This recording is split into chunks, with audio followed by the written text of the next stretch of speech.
in elaborate way vectors.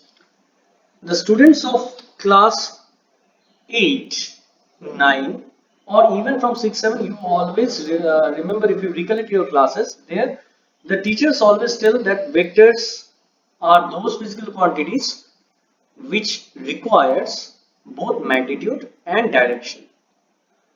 Again, there is also a third part or third thing is there. There are physical quantities which are having both magnitude as well as direction, but they are not vector quantities. The reason is they don't obey vector addition laws. That means to be a vector quantity, it needs to have magnitude, direction, and it should obey vector addition laws. Now today we'll discuss on what are vector addition laws or what do you mean by vector addition. So let us concentrate now vector addition. Now vector addition is of can be done in two ways. One or two laws are there, parallelogram law and the other one triangular law. Both are almost the same, just the starting and is different, otherwise it's the same. If we go for the parallelogram, today we learn parallelogram law, you will easily understand what is triangular law. Okay, so let us start.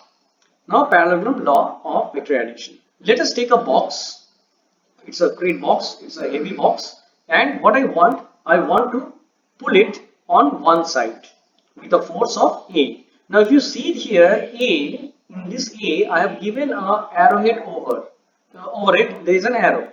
That means this is a sign which represents that this letter A is representing a vector quantity, and obviously since it's a force, it is a vector quantity. Force is having magnitude and direction, and also they follow this addition law. Okay, so we are pulling it in this direction. Let us have another force, or we can have another row. Like you can consider this one as a row, this one as a row. We are giving a force along the row, we are giving a force along this row, and this force be say B vector. So there are two vectors over here, or vector force vectors A and B, and they are at an angle of say theta. Now here we will consider that A and B are comparatively okay with each other. That means what? That means A is not so high that it will overrule B and the whole box will go that side. It will not happen. Again, we will not consider B as too heavy that A is overruled and B, and along B the crate moves on. It will not happen. We have not considered that part. What we have considered that vector A and vector B both are almost comparable. We can say comparable. We can compare, and at an angle of theta. Obviously, if two forces are in that comparable range, obviously it is very much sure that this crate will not move any of these directions, neither in A, neither towards along B. So it will move to certain different direction, and that's the direction which is represented by this green arrow, and this will represent the resultant force of these two force vectors, and that resultant force I have mentioned as R. Now let us draw parallel lines, parallel to B, another line on the right hand side, and parallel to A on the top as another vector opposite and parallel to vector A. So obviously this right side vector will be equal to vector B, and this vector will be equal to vector A. Now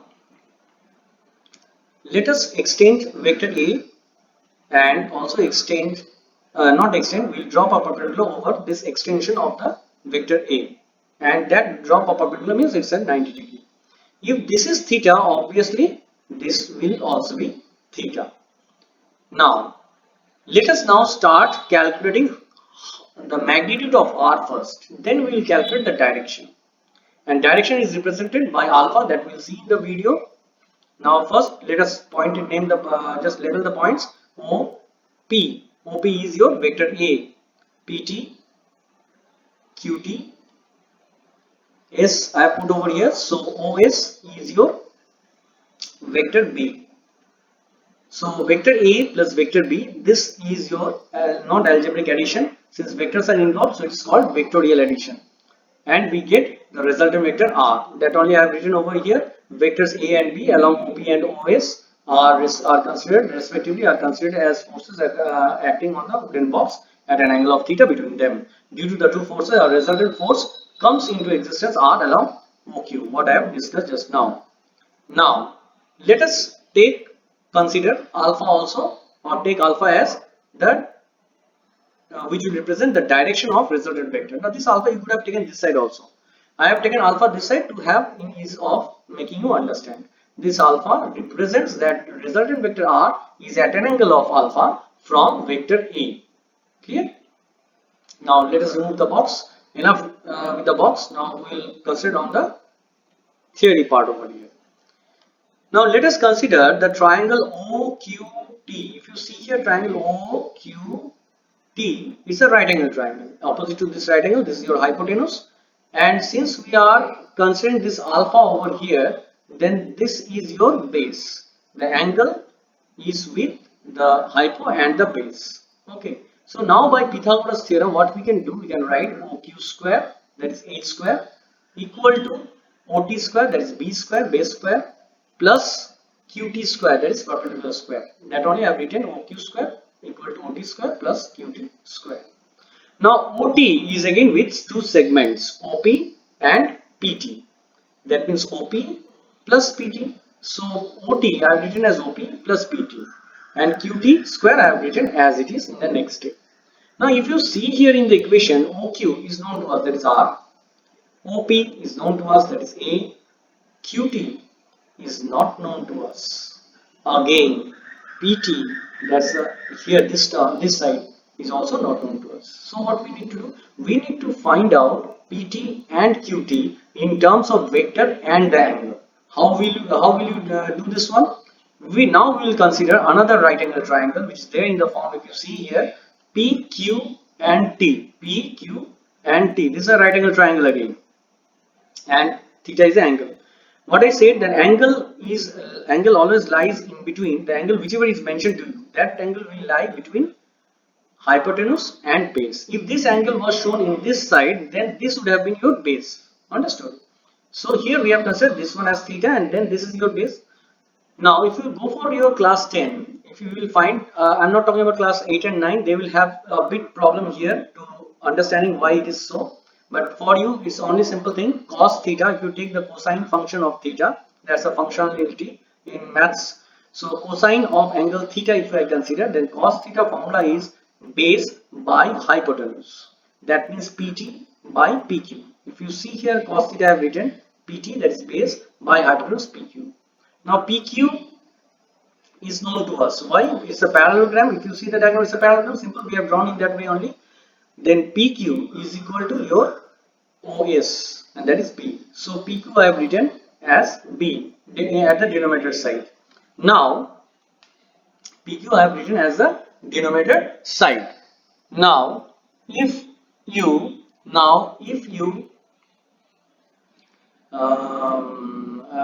what I was saying, PT. Now PT, what is PT? PT is your base. So PT, if I keep it over here, then B will go that side. So that is PT equal to B cos theta.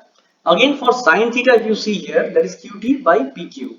So that means QT is again not known to us, and B PQ is known to us. So QT I can write as B sin theta. So what we'll be doing, we'll be putting these all values in this formula, and we'll be getting this form. Now here, this one, A plus B cos theta whole square is nothing but A plus B whole square. Simple thing, A square plus B square plus 2AB cos theta. That only we have written, A square plus B square cos square theta plus 2AB cos theta, plus B sin square theta, B sin theta whole square is B square sin square theta. Now B square I have taken common over here, so sin square theta plus cos square theta from the earlier step, we got sin square theta plus cos square theta. This formula value of sin square theta plus cos square theta is equal to 1. So you get in the next step as A square plus B square plus 2AB cos theta. So R square equal to this. So R will be root over of this. So you got the magnitude of the resultant vector. Now we'll find out alpha. To find out alpha, we need to know only simple again that right angle triangle OQT, and we'll take tan alpha. That means perpendicular by base. Perpendicular is QT, base is OT. Same OT is OP plus PT. So OP is A, PT we have already found out B cos theta, and QT we have found out B sin theta. So this is your value of tan alpha. So alpha can be represented by tan inverse B sin theta by A plus B cos theta. So this one you can write For your class 11, for class 9 and 10, you can also write only find out the value of b sin theta by a plus b cos theta and alpha tan inverse of that value. Then also you will get full marks. But 9, 10 it's not required. In 11 you will require to find out the value in degrees. Okay, so hope this tutorial was easier for you to understand.